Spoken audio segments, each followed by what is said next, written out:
آج کی منعقدہ میلاد النبی صلی اللہ علیہ وآلہ وسلم کے حوالے سے یہ نورانی تقریب جس میں مجھے اور آپ کو حاضر ہونے کا شرف نصیب ہوا، اللہ اس کی برکتیں ہم سب کی زندگیوں میں اتار دے۔ میرے سے قبل حضرت نے آپ سے مخاطبت فرمائی اور میں بھی تھوڑے وقت کے لیے آپ سے ہم کلام ہونے والا ہوں۔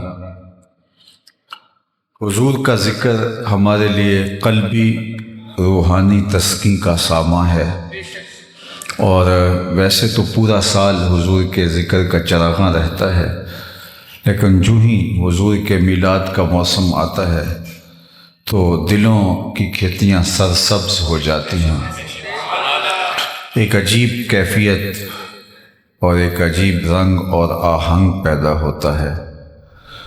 اللہ حضور علیہ السلام کے ذکر کی برکت سے ہمارے سینے روشن فرمائے،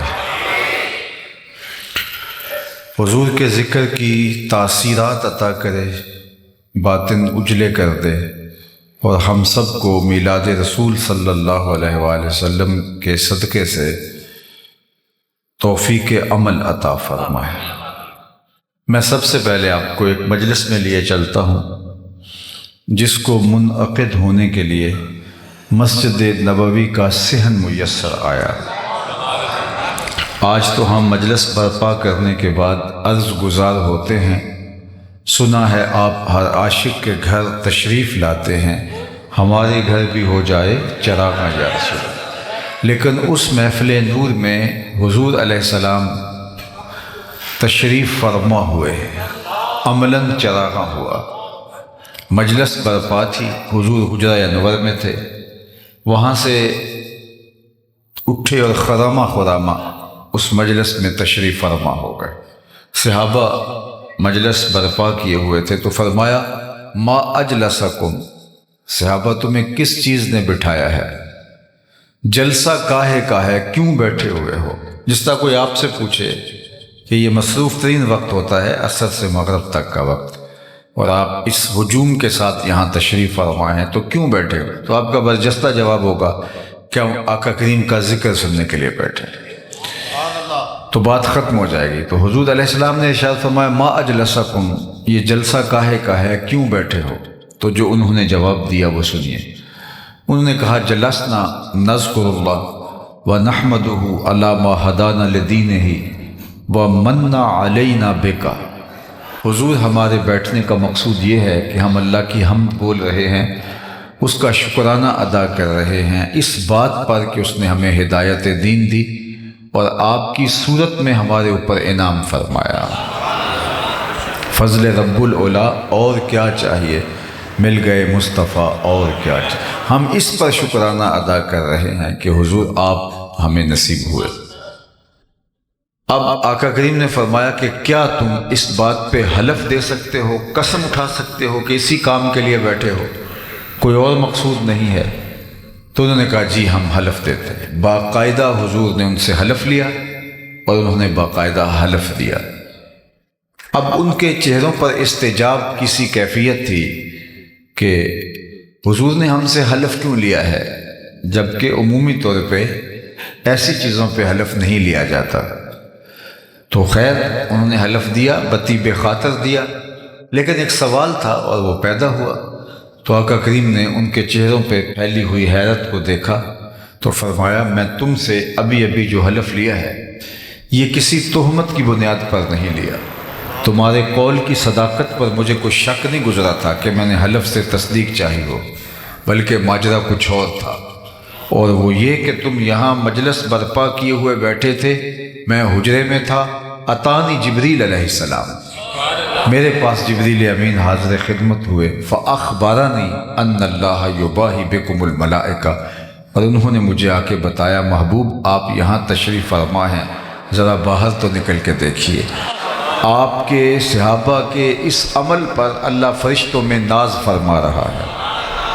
وہ عمل کون سا تھا جس عمل پر رب ہو کے ناز فرما رہا ہے؟ وہ صحابہ مل بیٹھ کر حضور کی صورت میں اللہ کے انعام کا شکریہ ادا کر رہے ہیں۔ اللہ اکبر۔ اللہ کی رحمت سے کوئی بعید نہیں کہ آج کی مجلس بھی قبول فرما لی جائے، اور اللہ فرشتوں سے فرمائے دیکھو 15 صدیاں بیت گئی، یہ آج بھی بیٹھ کے اس نعمت کا شکرانہ ادا کر رہے ہیں۔ باقی جہاں تک حضور علیہ السلام کی صورت میں انعام خداوندی کے پانے پر شکریہ کا حق ہے تو وہ ہم ادا نہیں کر سکتے۔ یہ ایک شام کی محفل میلاد کیا ساری زندگی بھی گزار دیں حضور کے نام پر، پھر بھی حق کے شکر ادا نہ ہو پائے۔ ہمارے بدن پہ اتنے بال نہیں ہیں جتنے رسول اللہ کے احسانات ہیں۔ ہمارا ایک ایک عضو اور ایک ایک بال قرض رسالت میں جکڑا ہوا ہے، ساری زندگی ان کے نام کے قصیدے پڑھے، حق کے شکر پھر بھی ادا نہ ہو۔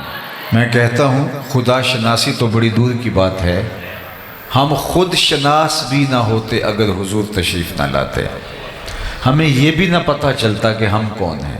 اور مجھے یہ بتاؤ، جس سے خود بھی نہ پتہ ہو کہ میں کون ہوں، اس کے پلے ہوتا کیا ہے؟ اقبال نے کہا تھا اپنے من میں ڈوب کر پاجا سراغ زندگی، تو میرا نہیں بنتا نہ بن، اپنا تو بن، اور جو اپنا بھی نہ ہو، جس سے یہ بھی نہ پتہ ہو کہ میں کون ہوں۔ تبھی تو انسان اشرف المخلوقات ہونے کے باوجود اپنے سے اتنا بے خبر ہے کہ پتھر کی مورتیوں کے آگے اپنی پیشانی کا تقدس پامال کر رہا ہے، مٹی کے مادھوؤں کے آگے سجدہ ریز ہے، لکڑی کے اوثان اس کے معبود بنے بیٹھے، اجرام فلکیہ کو، چلتے پانیوں کو، بہتے دریاؤں کو، اور ہواؤں کو اور جلتی آگ کو اس نے اپنا معبود مانا، درختوں کو، مظاہر فطرت کو اس نے اپنا خدا مانا۔ انسان کی تاریخ تو اتنی شرمناک ہے، یہ مچھلی پکڑنے کے لیے کانٹے کے ساتھ جو کیچوا لگایا جاتا ہے، کسی زمانے میں یہ بھی انسان کا معبود رہا۔ پیپل کے درختوں کو اور برگد کے درختوں کو اس نے اپنا خدا مانا۔ اس نے کہاں کہاں اپنی پیشانی کا تقدس پامال نہیں کیا۔ اس نے حشرات الارض کو، اس نے چوپایوں کو، اس نے درندوں کو، اس نے شیروں اور ہاتھیوں کو اپنا خدا مانا۔ اس نے سانپوں اور بچھوؤں کو اپنا معبود مانا۔ اس نے گائے کے آگے اپنی پیشانی کا تقدس پامال کیا۔ اس نے جانوروں کو خدا مانا۔ یہ تو میرے حضور آئے جنہوں نے آ کے بتایا میاں یہ تیرے معبود نہیں، تیری دہلیز کے نوکر ہیں، کائنات کا چرخ تیرے گرد گھوم رہا ہے، تو مقصود کائنات ہے۔ نہیں تو دیکھ چاند کو پوچھتا ہے، یہ دیکھ انگلی اٹھتی ہے اور وہ ٹکڑے ہو کے قدموں میں آتا ہے۔ سورج کو پوچھتا ہے، یہ دیکھ اشارہ ہوتا ہے، وہ بھاگتا ہوا عصر کے وقت پہ آتا ہے۔ درختوں کو پوچھتا ہے، چل میں نہیں تو اسے کہہ دے اللہ کا رسول بلا رہا ہے۔ درخت دوڑتے ہوئے آتے ہیں اور قدموں میں سلامیاں پیش کرتے ہیں، پتھر بول کے رسالت کی گواہی دیتے ہیں۔ اب انسان کو پتہ چلا کہ جن کو میں معبود مان رہا تھا وہ تو میری دہلیز کے نوکر نکلے، وہ تو انسان کے اشاروں پہ بھاگتے دکھائی دے رہے ہیں۔ اے تماشا گاہ عالم روئے تو کجا بہرے تماشا می روی، دنیا کا چرخ تو تیرے گرد گھوم رہا ہے، اور اے انسان تو کس کے گرد گھوم رہا ہے؟ اب اس کی آنکھ کھلی، اب اس کو سمجھ آئی، اب اس کی ٹون بدل گئی، لہجہ تبدیل ہو گیا۔ اب اس کا بدلا ہوا لہجہ دیکھیے، اب بولتا ہے فرشتہ کہنے سے میری توقیر گھٹتی ہے۔ خاموش رہیں بچے، میری طرف متوجہ رہیں، آپ کی توجہ مجھے چاہیے۔ فرشتہ کہنے سے میری توقیر گھٹتی ہے، میں مسجود ملائک ہوں، مجھے انسان رہنے دو۔ اب کہتا ہے مجھے انسان رہنے دو، یہ میرے لیے شرف ہے۔ وَلَقَدْ كَرَّمْنَا بَنِي آدَمَ کا تاج اسے اب سمجھ میں آیا۔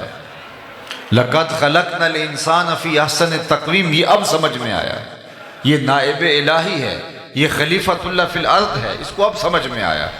اب اسے پتہ چلا تو راز کن فقاں ہے، اپنی آنکھوں پر عیاں ہو جا، خود ہی کا راز نہ ہو جا، خدا کا ترجمہ ہو جا، خود ہی میں ڈوب جا غافل، یہ سر زندگانی ہے، نکل کر حلقہ شام و سحر سے جاوداں ہو جا، مسافے زندگی میں سیرت فولاد پیدا کر، شبستان محبت میں حریر و پرنیاں ہو جا، گزر جا بن کے سیل تند رو کوہ بیاباں سے، گلستان راہ میں آئے تو جوئے نغمہ خواں ہو جا، تیرے علم و محبت کی نہیں ہے انتہا کوئی، نہیں ہے تجھ سے بڑھ کر ساز فطرت میں نوا کوئی۔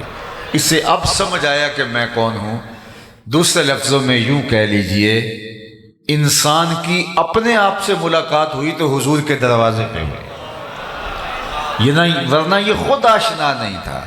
اب اس کا لہجہ تبدیل ہو گیا، اب اس کا بدلا ہوا لہجہ دیکھیے۔ کانپتا ہے دل تیرا اندیشہ طوفان سے کیا، نا خدا تو بحر تو کشتی بھی تو ساحل بھی تو، دیکھ آ کر کوچائے جا کے گریباں میں کبھی، کیس تو لیلا بھی تو صحرا بھی تو محمل بھی تو، وائے ناکامی کہ تو محتاج ساکی ہو گیا، میں بھی تو مینا بھی تو مستی بھی تو حاصل بھی تو، آہ کس کی جستجو آوارہ رکھتی ہے تجھے، راہ تو راہ رو بھی تو راہبر بھی تو منزل بھی تو، بے خبر تو جوہر آئینہ ایام ہے، تو زمانے میں خدا کا آخری پیغام ہے۔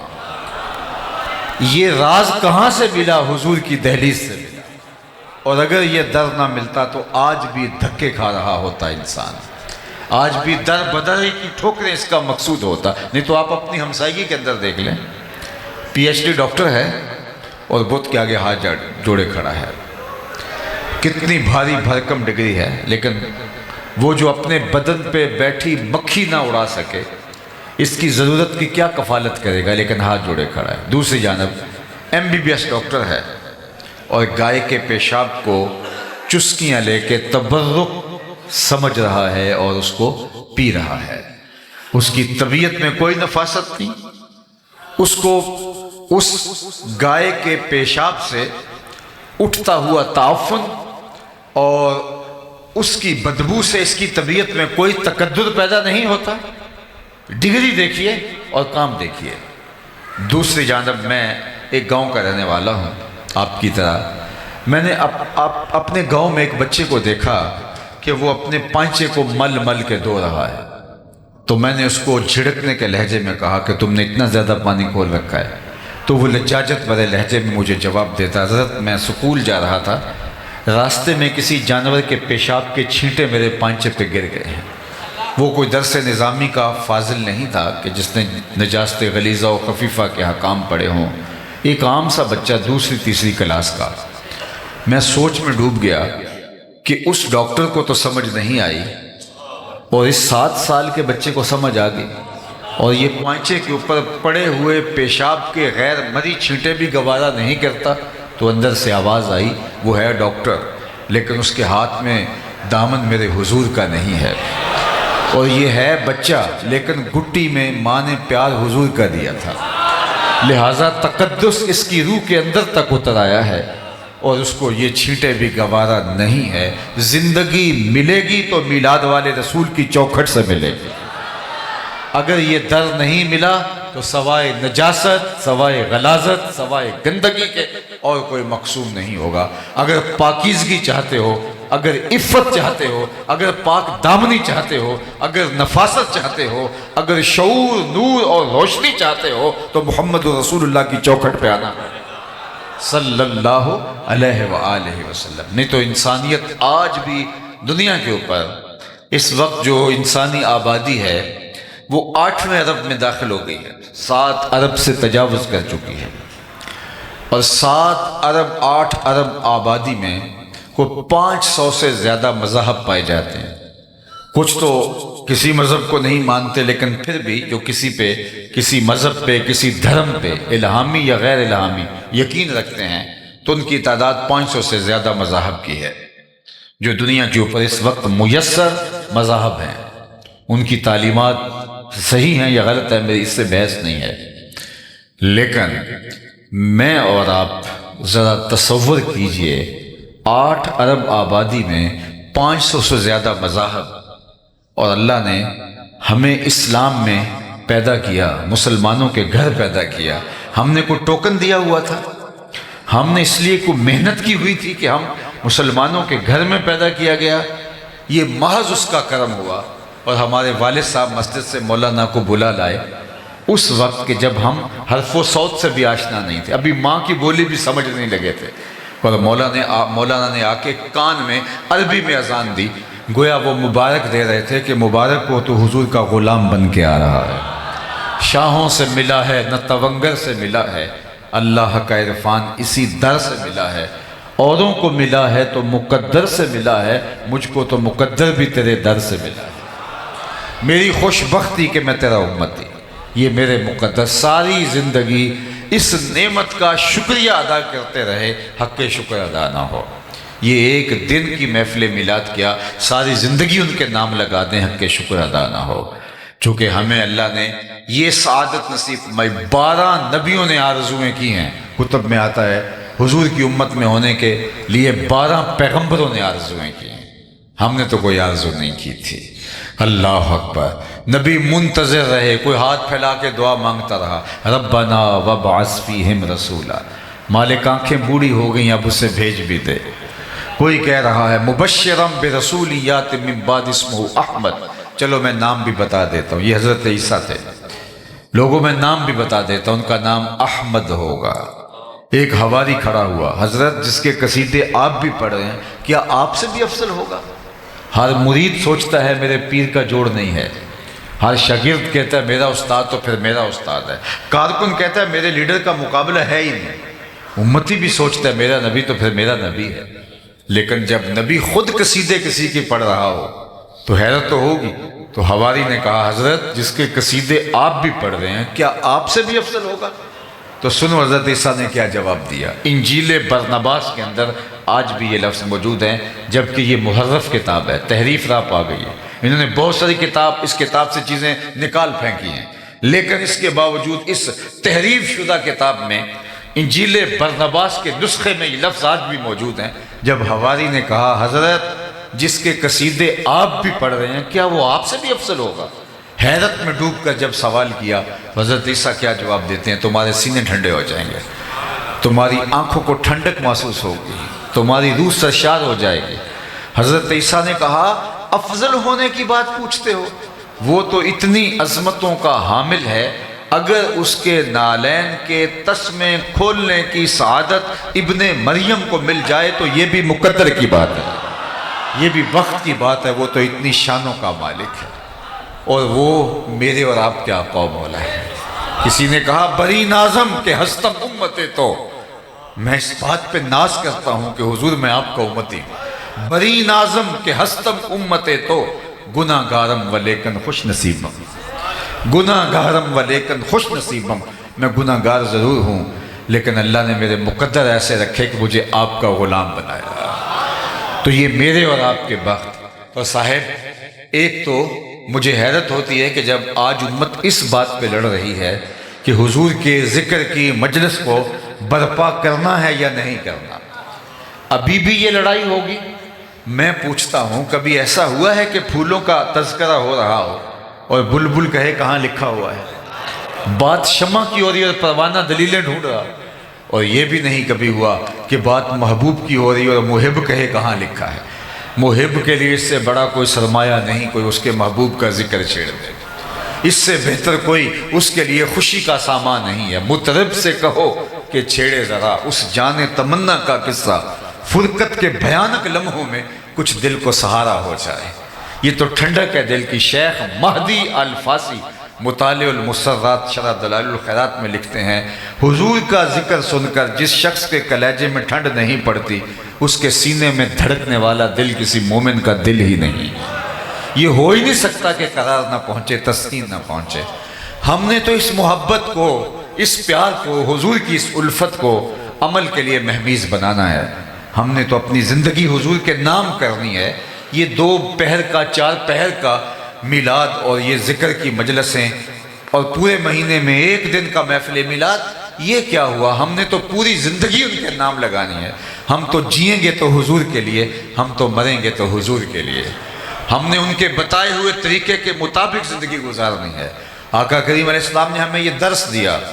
اللہ کے محبوب علیہ السلام نے ایک دن وضو فرمایا اور صحابہ وضو کا پانی زمین پر نہیں گرنے دیتے، وہ پانی کسی کے ہاتھوں پہ ہوتا ہے اور وہ اپنے چہروں پہ مل لیتے ہیں، اور جس کو وہ پانی میسر نہیں آتا وہ کسی کے گیلے ہاتھوں سے ہاتھ رگڑ کے اپنے چہرے پہ مل لیتے ہیں۔ آقا کریم نے جب محبت کے اس مظہر کو دیکھا تو ارشاد کیا ما یحملکم علی ھذا، صحابہ تمہیں اس بات پر کس نے ابھارا ہے کہ تم میرے وضو کے پانی کو زمین پر نہیں گرنے دے رہے؟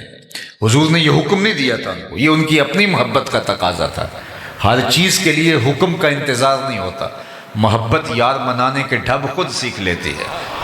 محبوب کو کیسے راضی کرنا ہے، محبوب کے ساتھ محبت کا اظہار کیا ہے، اس کا سلیقہ اور اس کا کرینہ کیا ہوگا، محبت خود راہیں تلاش کرتی ہے۔ پانی ہڑا نو لوڑ کی راہ برا دی، پہنچی آپ دریا سرکار یارا۔ وہ تھوڑا سا پانی ہو تو اس کے لیے راستے بنائے جاتے ہیں کہیں جذب نہ ہو جائے، لیکن جب طوفان کی شکل میں، سیلاب کی شکل میں پانی آئے تو پھر اس کے لیے راستے نہیں بنائے جاتے، وہ اپنی راہیں خود تلاش کرتا ہے اور آگے بڑھتا چلا جاتا ہے۔ جب عشق آتا ہے، محبت آتی ہے تو پھر یار منانے کے ڈھب بھی آ جاتے ہیں۔ تو حضور نے فرمایا ما یحملکم علی ھذا، میں نے تو یہ حکم نہیں دیا۔ ایک دن حضور علیہ السلام نے پچنے لگوائے اور ایک لگن میں خون جمع کر لیا گیا، تو آقا کریم نے ایک صحابی کو دیا کہ اس کو لے جاؤ اور جا کے کسی ایسی جگہ اس کو بہا دو، ٹھکانے لگا دو جہاں کسی کے قدم نہ پہنچے۔ وہ گئے، ایک پتھر کی اوٹ میں بیٹھ کے خود نوش جاں کر لیا۔ جب واپس پلٹے تو آقا کریم نے فرمایا ٹھکانے لگائے؟ جی حضور، ایسی جگہ پہ جہاں کسی کے قدم نہیں پہنچیں گے۔ حضور مسکرائے اور فرمایا لعلک شربت، شاید تم نے پی لیا ہے۔ قال نعم، جی جی حضور، میں نے کہا ایسا مشروب کہاں ملے گا، حضور کا خون میرے خون میں شامل ہو جائے۔ حضور ناراض نہیں ہوئے کہ تم نے یہ کیا کیا، میں نے تو بہانے کا کہا، تم نے پی لیا۔ لیکن حضور نے جو لفظ کہے وہ سنیے، یا غلام قد حررت نفسک من النار، اے بیٹے تو نے اپنے آپ کو آتش دوزخ سے بچا لیا۔ تو حضور کے وضو کے پانی کو صحابہ زمین پر نہیں گرنے دیتے۔ تو آقا کریم نے فرمایا ما یحملکم علی ھذا، تمہیں اس بات پر کس نے ابھارا ہے، میں نے تو حکم نہیں دیا۔ تو انہوں نے کہا حب اللہ و رسولہ، اللہ اور اس کے رسول کی محبت نے۔ تو اللہ کے محبوب نے پھر ارشاد فرمایا جو یہ چاہے اللہ اور اس کے رسول سے محبت کرے اور اللہ اور اس کا رسول اس سے محبت کرے، اس کو 3 کام کرنے چاہیے۔ یعنی تمہارا یہ عمل اپنی جگہ پہ درست، لیکن کہیں اس عمل کی کیفیت میں کھو جاؤ اور کہیں عمل سے بے نیاز نہ ہو جاؤ۔ تم نہیں ہوگے آنے والے اس عمل سے جو ہے وہ اس اظہار محبت سے باقی عملی زندگی سے کہیں کنارہ کش نہ ہو جائیں۔ حضور نے ایک اصول دیا، فرمایا تمہارا یہ عمل اپنی جگہ پہ، لیکن سنو جو یہ چاہتا ہے کہ اللہ اس کے رسول سے پیار کرے، اللہ اور اس کا رسول اس سے پیار کرے، اس کو 3 کام کرنے چاہیے۔ جب بھی بولے سچ بولے، جب اس کے پاس امانت رکھی جائے خیانت نہ کرے، اور جب کوئی اس کی ہمسائیگی میں آ بسے تو مجاورت کا، ہمسائیگی کا حق ادا کرے۔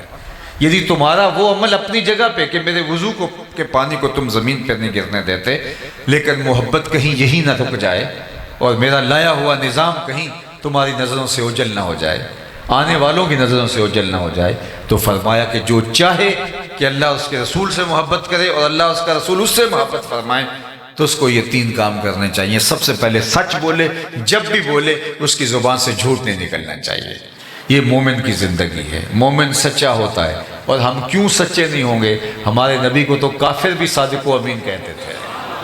اللہ کے محبوب علیہ السلام سے پوچھا گیا کہ حضور مومن بزدل ہو سکتا ہے؟ فرمایا نہیں، بہادر ہوتا ہے، لیکن ہو سکتا ہے کبھی بزدلی بھی کر جائے، آخر بشر ہی تو ہے۔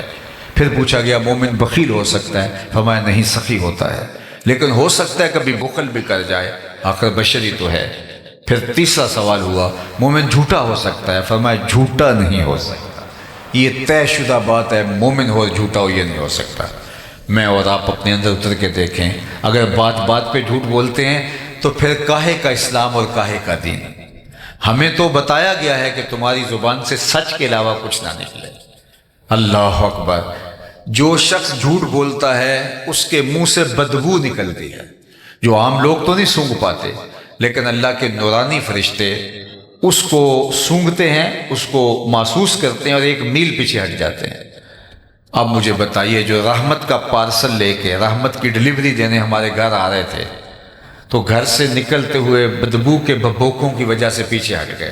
اور اگر گھر میں باپ بھی جھوٹ بولتا ہے، ماں بھی جھوٹ بولتی ہے، بچے اور بیٹیاں بھی جھوٹ بولتی ہیں اور بہویں بھی جھوٹ بولتی ہیں، وہاں سے تو جو ہے وہ بدبو کے بھبوکے اٹھ رہے ہوں گے، فرشتے کتنے دور چلے گئے ہوں۔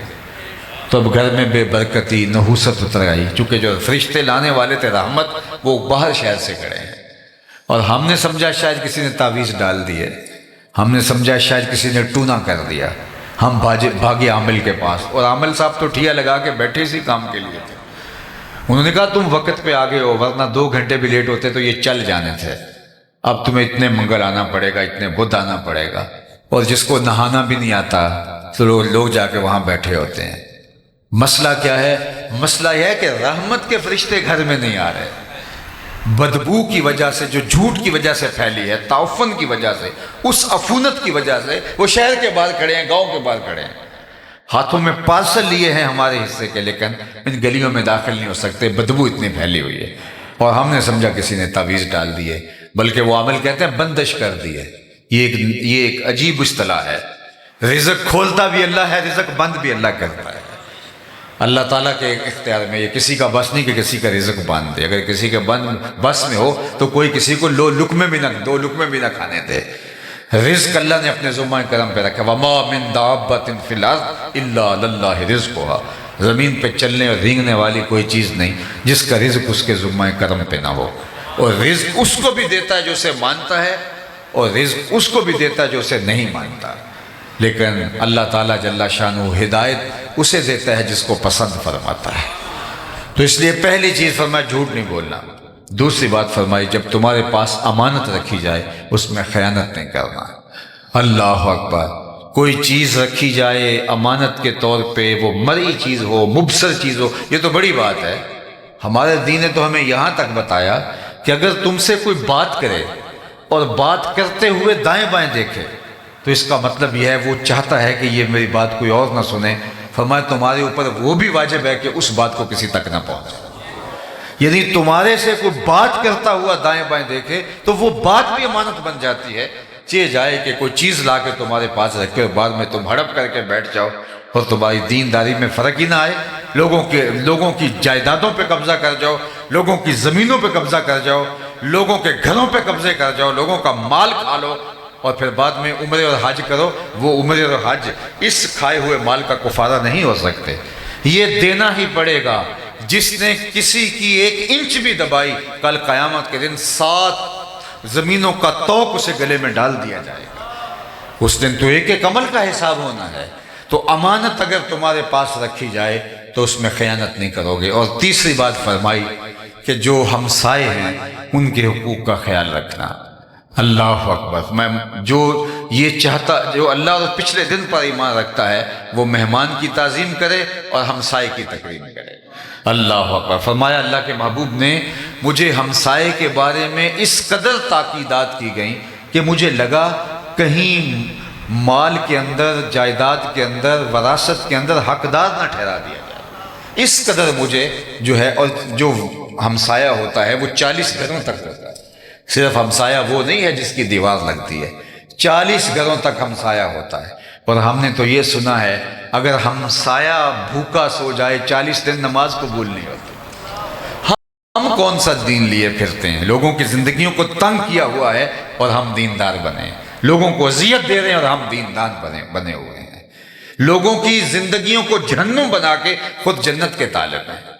ہم نے اگر جنت پانی ہے تو لوگوں کی زندگیوں کو جہنم نہیں، لوگوں کی زندگیوں کو دنیا پہ جنت بنانا ہوگا۔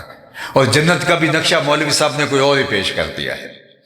ہر وقت جنت، جب مولوی صاحب جنت کا ذکر کرتے ہیں تو سوائے حور سے نیچے لینڈنگ ہی نہیں ہوتی ان کی، اور حور کے جس طرح نقوش بیان کر رہے ہوتے ہیں۔ حور ایک حقیقت ہے، ہمارے واقعی میں اس کا انکار نہیں کرتا، لیکن کیا پوری جنت کے اندر صرف اللہ نے حور ایک بنائی ہے اور مولوی صاحب اس کو جس طرح سے جو ہے وہ پیش کر رہے ہوتے ہیں۔ سنو جنت کا نقشہ قرآن نے بیان فرمایا، ذرا وہ بھی سنو۔ لا یسمعون فیہا لغوا ولا تاثیما۔ جنت ایسا مقام ہے جہاں سننے کے لیے آپ کو ایسی بات نہیں ملے گی جو آپ کی طبیعت پہ بوجھ ہو، آپ کے کانوں پہ بوجھ ہو۔ ہم باہر جنریٹر لگا دیا اور اپنی تو کھڑکیاں بند کر لی اور ہمسائے کی کھڑکیاں بھی نہیں ہیں، اور گرمی الگ ہے اور ہم چین سے سو گئے، اور اس جنریٹر کے شور نے ہمسائے کو اذیت میں مبتلا کر رکھا ہے، اور ہم سمجھتے ہیں کہ جناب ہم تو چین کی نیند سوئے اور ہم جنت کے مستحق ہیں، ہم اس لیے سو گئے صبح اٹھ کے ہم نے نماز جماعت سے پڑھنی ہے۔ تو جو ساری رات اس کو جو ہے اس شور و غل کی سولی پہ لٹکائے رکھا، اس کا حساب کون دے گا؟ جنت کا یہ نقشہ ہے، لا یسمعون فیہا لغوا ولا تاثیما۔ وہاں کوئی لغو بات اور جس کو اسم کہا جا سکتا ہے، گناہ کا جس پر اطلاق ہو سکتا ہے، وہ جنت کا نقشہ نہیں ہے۔ اللہ جنت بھی ہمیں بات سنو آپ، یہی تو ہمارے مسئلے، ہمیں یہ نہیں پتہ یہ نادان سجدے میں گر گئے جب وقت قیام آیا، ہمیں یہ نہیں پتہ نعرہ کہاں لگانا ہے اور بات کہاں کرنی ہے۔ ہم جوشیلے اور جو ہے وہ یہ ہمارے، ہم سمجھنے کی دین کو کوشش کریں، ہم اپنے جذبات کی مغلوبیت کے اندر کہیں ایسا نہ ہو کہ سمجھنے سے عاری ہو جائیں۔ بلکہ میں تو کہتا ہوں کہ آج ہم نے لوگوں کے لیے اتنی اذیت کھڑی کی ہے، ہمارا 5 مرلے کا گھر ہے، 10 مرلے کا گھر ہے، گھر میں سٹور بھی موجود ہے، گھر میں بیڈ روم بھی موجود ہیں، بڑے بڑے واش روم موجود ہیں گھر کے اندر، نئی گھر کے اندر موجود ہے، تو موٹر لگانے کی جگہ گھر میں موجود نہیں ہے، وہ گلی میں رکھنی ہے۔ اندر 3 سیڑھیاں اندر کی جانب نہیں کر سکتے، 5 فٹ کی 6 فٹ کی گلی کے اندر 6 سیڑھیاں باہر نکال لیں، جس سے اندھیرے میں لوگ ٹکراتے ہیں اور ہم سمجھتے ہیں کہ شاید یہ ہمارا استحقاق ہے۔ یہ ہمارا استحقاق نہیں ہے، یہ ایک جابرانہ نظام ہے، ہمیں راستوں کو کشادہ کرنے کا کہا گیا ہے۔ ایک پاکیزہ معاشرت جو لوگوں کے لیے، خیر الناس من ینفع الناس، تم میں سے بہتر کون ہے جو لوگوں کے لیے بہتر ہے؟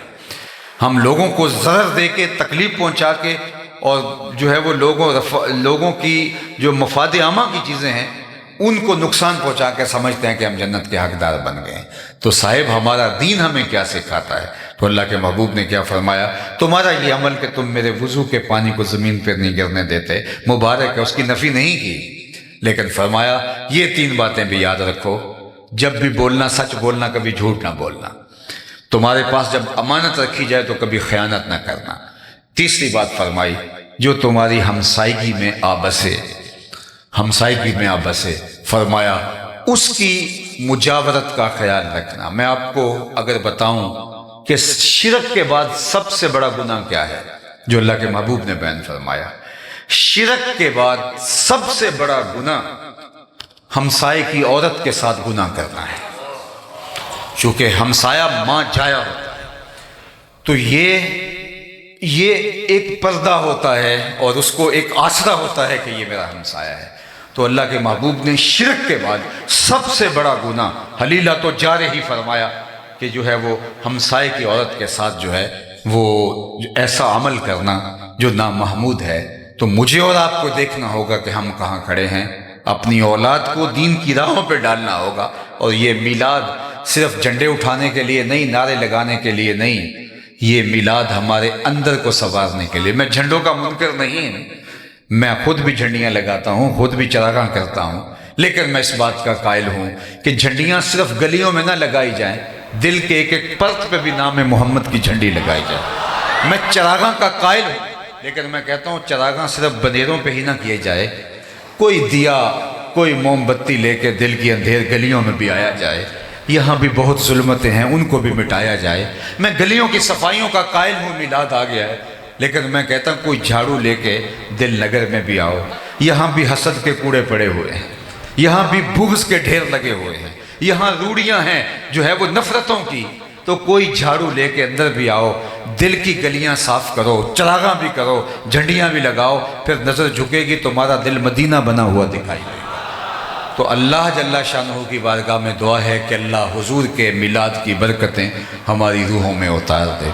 چونکہ وقت عصر سے لے کر نماز مغرب کا جو ہے وہ اتنا زیادہ نہیں ہوتا، تو میں انہی کلمات سے اپنی گفتگو کو سمیٹتا ہوں۔